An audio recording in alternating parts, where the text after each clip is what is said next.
गुरुर्ब्रह्मा गुरुर्विष्णु गुरुर्देवो महेश्वरः गुरुर्साक्षात् परब्रह्म तस्मै श्री गुरुवे नमः।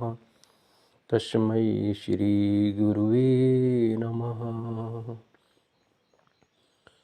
बोलिए सद्गुरु समर्थ श्री परमहंस भगवान की जय। ओम नमो नारायणाय। प्रिय श्रद्धालुजनों, आदरणीय गुरुजनों, प्रिय श्रद्धालुजनों, शिशोलर वाले परमहंस भगवान परमहंस नागा स्वामी के चरणों में कोटि कोटि वंदन करते हुए आज हम आपके सामने पुनः उनके द्वारा शिष्यों को जो अनुभव हुए हैं वो बारी बारी से हम आप लोगों को अवगत कराते हैं। सो सुने। एक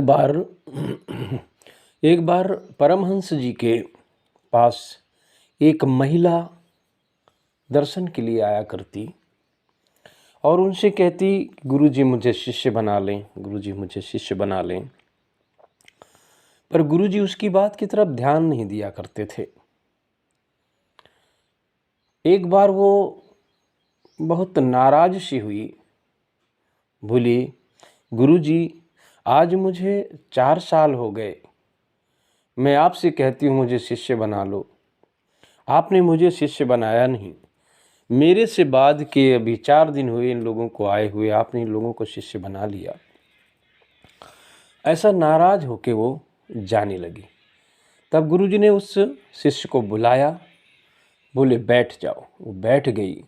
उनके पास काठी थी। जैसे ही उन्होंने काठी का स्पर्श किया, उनकी दृष्टि स्पर्श हुई तो उस महिला को समाधि लग गई, अर्थात आंख बंद हो गई।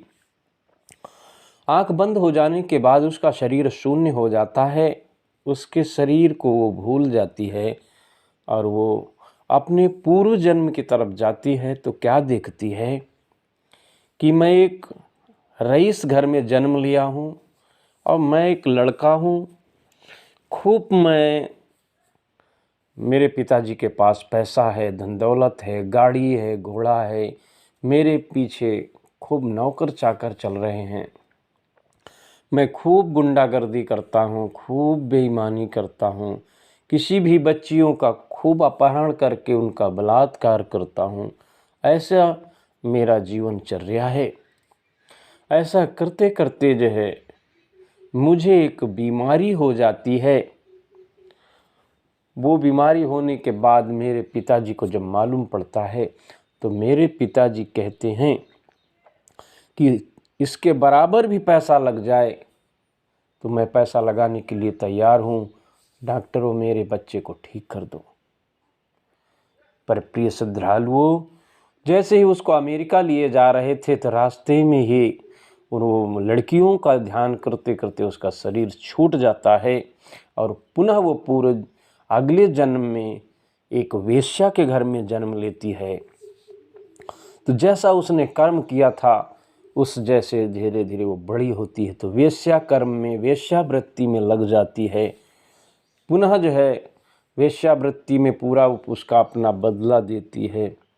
उसके बाद फिर संत कृपा होती है, अगले जन्म में वो फिर एक मनुष्य के यहाँ जन्म होता है। एक उसके बाद जो है वो उसकी शादी होती है तो पुनः जो है उसका ध्यान टूटता है कि मैं शिष्य के लिए गुरु जी के पास आई हूँ। तो प्रिय श्रद्धालुओं, ये वही महिला थी। जब उसका ध्यान टूटा तो वो उठ के रोते हुए वो जाने लगी, बहुत रोई, गुरु जी के चरणों में गिर पड़ी। गुरुदेव भगवान, मैं अज्ञान हूँ, मुझे मालूम नहीं था, आप मुझे किस वजह से शिष्य नहीं बना रहे थे, अब मुझे समझ में आया। मैं पापी हूँ, अपराधी हूँ, मैं शिष्य के बनने के योग्य नहीं हूँ। रोते विलाप करते हुए उनके चरणों में पड़ी रही और पुनः जो है रोते रोते वो जाने लगी।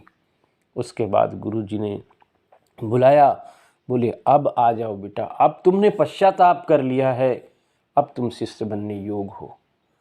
इस तरह प्रियजनों, परमहंस भगवान के शिष्यों के ऐसे ऐसे अनुभव हैं जो हमने आपको बताया। परमहंस जी ने उसे किस प्रकार से अपने जीव का उद्धार करते हैं। जब जीव भटक जाता है तो पुनः उसकी वासनाएं पूर्ति करके उसका जो है उद्धार करके पुनः अपनी शरण में ले लेते हैं। तो प्रिय श्रद्धालु जनों, अगला अनुभव हम किसी भक्त का अनुभव पुनः आपको आगे के वीडियो में बताएंगे। अगर आपको अच्छा लगा हो तो अपने प्रिय भक्तों को, मित्रों को भी शेयर करें। और ऐसे ही परमहंस नागा स्वामी सिसोलर वाले जी के द्वारा भक्तों के अनुभव अगर सुनने हो तो आप हमारे इस चैनल को सब्सक्राइब करें और बेल आइकन भी दबाएं, जिससे हम कोई भी किसी भक्त का अनुभव हम इसमें वीडियो में डालें तो आप तक वो तुरंत पहुंच जाए। बस यहीं से हम अपनी वाणी को विराम देते हैं। खुश रहें, अच्छे से रहें, अपना ख्याल रखें। परमहंस जी की असीम कृपा आप लोगों पर बनी रहे। ओम नमो नारायण।